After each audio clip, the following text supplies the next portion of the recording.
Good evening, everyone. Hundreds of college football players had dreams of hearing their names called at the NFL draft this weekend in New York. Unfortunately, University of Wisconsin tight end and Menominee native Jacob Pedersen was not one of those 256 names called, but there is still good news.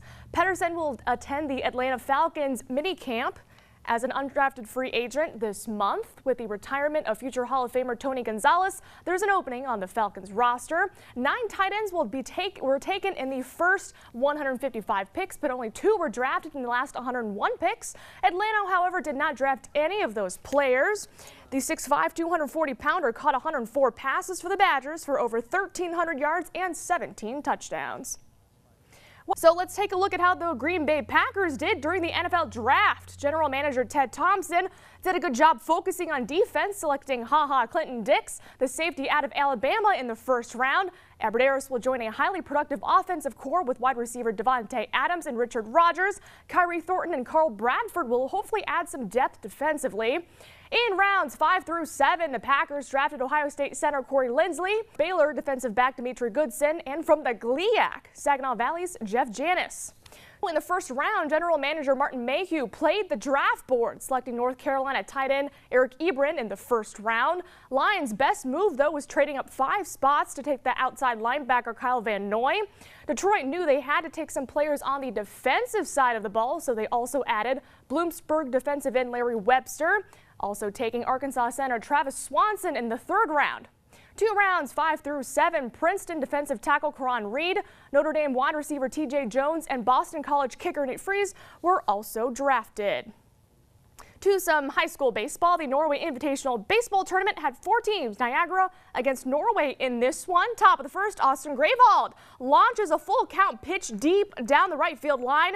After a discussion, it was declared a home run, so it's 1-0 Knights. Norway scored 2 more in the first. Bryce Plant goes shopping at the gap in right center. Bryce Grayvold is on his horse, scores easily, and that makes it 4-0 Norway. Bottom of the first, Badgers Hunter Calder likes this offering, sends it toward right center for a double. Dylan Newens gets the green light home, and as of yet, folks, we do not have a score on this one. Well, in some more baseball, Marquette split their games, falling 11-7 to Petoskey, then coming back to win 13-4 over Chippewa Hills. Jay Ober pitched a complete game, allowing only 3 hits in that second one. Superior Central was runner-up in their tournament, winning their semifinal game 14-11 over Posen, then falling to Onaway in the finals 14-2. Gladstone would defeat their competition, the Sioux team from Ontario, 7-3. In Legion Ball, Marquette will win their doubleheader against Hancock 11-1, then 17-7 in their second game. To softball, Marquette was in Merrill, Wisconsin for a round-robin tournament. They went 1 for 3. They'd fall to Rhinelander 3-2, then come back to shut out Crandon 22-0 in 5 innings. And in their final game, Marquette will fall 5-3 to the host team, Merrill. Also in action, the Escanaba softball team. They go 2 for 3 in Petoskey, shutting out Warren Cousino 9-0, then falling to Lake Orion 12-1. And in their final game, the Eskimos would win 10-4 over West Branch Ogama Heights. In high school tennis, Kingsford hosted a 6-team tennis invitational. Second singles, West Iron County's Andrew Peterson, nice forehand to take this point from Flivver's Brady Hicks. Let's go to the one court on the left for first doubles. Negauni's Michael Anderson serving. His partner is Doug Lindblom against Menominee's Ryan Woods and Caleb Kleiman. And the Maroons put the ball away with a nice volley. Menominee ends up winning the team title with 20 points to take first, closely followed by Kingsford and Negaunee. And in some more tennis scores, Marquette will defeat Munising 6-2. In track, it was a windy day in Negaunee as they hosted the Lions Invitational Track Meet, and this was just girls. 3,200-meter relay, Amber Hubner, last leg for Marquette, wins it for her team. And Aubrey Peterson follows shortly after for Escanaba as they take second.